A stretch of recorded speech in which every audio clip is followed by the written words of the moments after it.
భద్రతా వ్యవస్థల వైఫల్యంపై తీవ్ర చర్చ జరుగుతుంది. అసలు నేరస్తులకు నిజంగా భయం లేకుండా పోయిందా?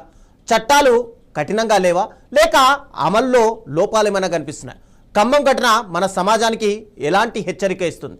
ఇక ఇదే అంశానికి సంబంధించి మనతో పాటు కీచకులు ఉన్నారు. జాగ్రత్త చర్చలో పాల్గొనడానికి సమత గారు డాక్టర్ బీజేపీ మహిళా మోర్చా అధ్యక్షురాలు, ఇక శ్రీలక్ష్మి గారు రజక సేవా సంఘం నాయకురాలు మనతో పాటు అందుబాటులో ఉన్నారు. Yes, good evening madam. Good evening sir. Yes, Samatha garu చెప్పండి. అంటే మీరు ఇందాక అటు హాస్పిటల్స్ కూడా వెళ్ళారు, అక్కడ అమ్మాయిని కూడా చూసిన పరిస్థితి. ఇంతకు అమ్మాయి కండిషన్ ఎలా ఉంది? అమ్మాయి ఎన్ని రోజుల్లో తేరుకోవచ్చు అని చెప్తున్నారు? మొదటిగా 9+ టీవీ ప్రేక్షకులకు, తెలంగాణ ప్రజలకు అందరికీ కూడా నమస్కారం. ప్రతినిధినండి. నేను ఈ రోజు మన ఖమ్మంలో జరిగే అమ్మాయి విజిట్ చేయడానికి నిమ్స్ హాస్పిటల్ కూడా వెళ్ళడం జరిగింది. ఇక్కడ ఆ అమ్మాయిని చూసిన వెంటనే పోయింది. 12 చిన్న ముక్కు పచ్చలారని ఆ అమ్మాయి, అభం శుభం తెలియని అమ్మాయి, అటువంటి అమ్మాయి మీద ఎవరైనా అటువంటి ఆలోచన, అఘాత్యం చేద్దామనే ఆలోచన ఎలా వచ్చిందనేది కూడా అసలు ఊహించుకుంటేనే ఊహకందని ఆలోచన అది. అటువంటి సిచ్యువేషన్ లో ఆ అమ్మాయికి ఇంకా కూడా మల్టిపుల్ బాడీ మొత్తం అమ్మాయి పైన అఘాత్యం చేసి పైనుంచి 2 అంతస్తుల బిల్డింగ్ పైనుంచి కిందకి దోసేశారు, కింద పడేసి వ్యవస్థని చేసి అటు అది వింటేనే ఆలోచిస్తేనే అసలు మైండ్ బ్లాక్ అయిపోతుంది.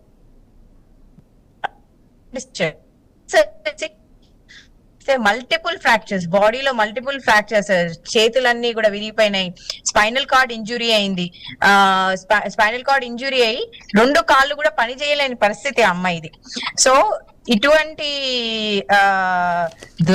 దురాగిత్యానికి పాల్పడిన మనిషిని ఏం చేయాలి? అసలు తల్లులు పిల్లల్ని ఎట్లా కాపాడుకోవాలనే ప్రశ్న ఏర్పడుతుంది.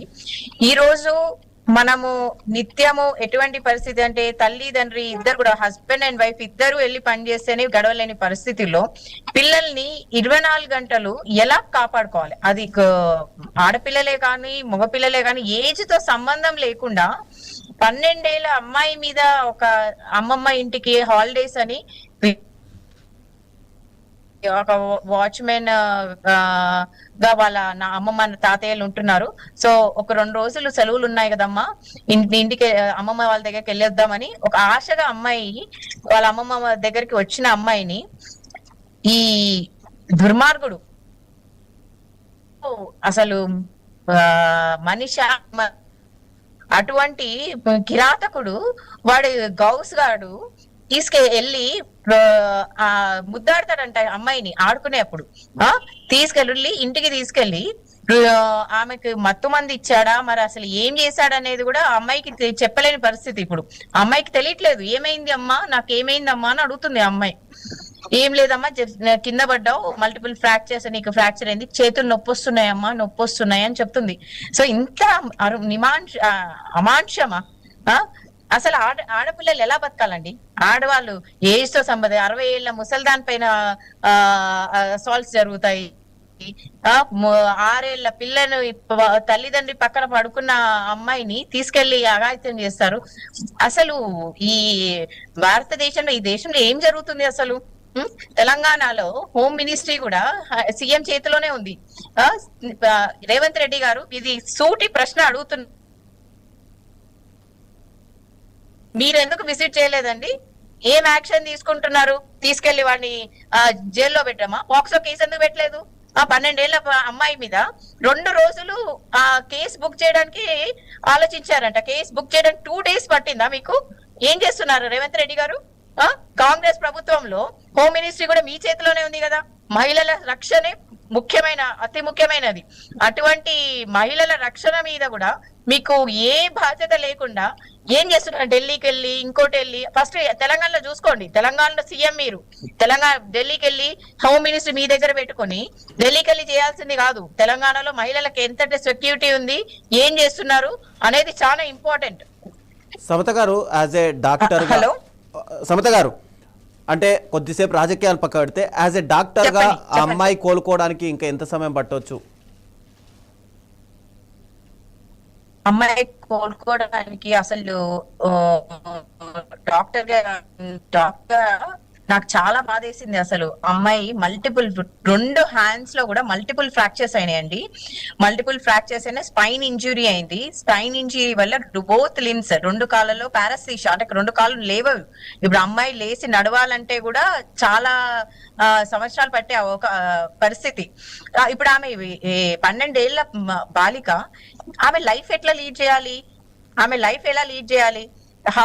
ఆమె ముందు ముందు పేరెంట్స్ ఆమెను ఎలా పెంచాలి, ఎలా చూసుకోవాలి? ఇద్దరు కూడా కూలి పనికి వెళ్ళి చేస్తారు, ఊర్లో కూలి పని చేసుకొని బతుకుతారంట. సో అట్లాంటి పీపుల్ ఒక 12 ఏళ్ల అమ్మాయిని బెడ్ మీద పడితే బెడ్ మీద ట్రీట్మెంట్ చేసుకుంటూ ఎలా ముందుకు తీసుకెళ్తారు? పట్టుకుంటేనే భయపడ్డా అమ్మాయి. ఇంత దారుణమా, ఇంత అరాచకమా? ఇక్కడ బతుకుతున్నాం, ఏ ఏరాలో ఉన్నాం అనేది కూడా మాకు అసలు తెలియాలని అనుకుంటేనే భయం వేస్తుంది.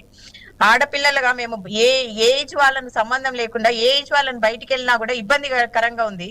సో మేము ఏం చేయాలనుకుండా ఇప్పుడు అమ్మాయికి treatment minimum 4 years spinal injury అయింది.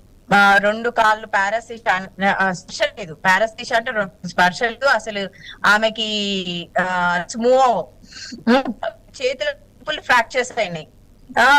ఆమె దేవుడి దయ బ్రెయిన్ డ్యామేజ్, లంగ్స్ ఇంజురీ ఉంది, లంగ్స్ కూడా రికవర్ అవ్వడానికి కూడా టైం పడుతుంది. సో ఇటువంటి హాస్పిటల్ కి సంబంధించిన ఖర్చులు కూడా ఆ పేద వాళ్ళు ఎలా చేసుకుంటారు? How will they bear it?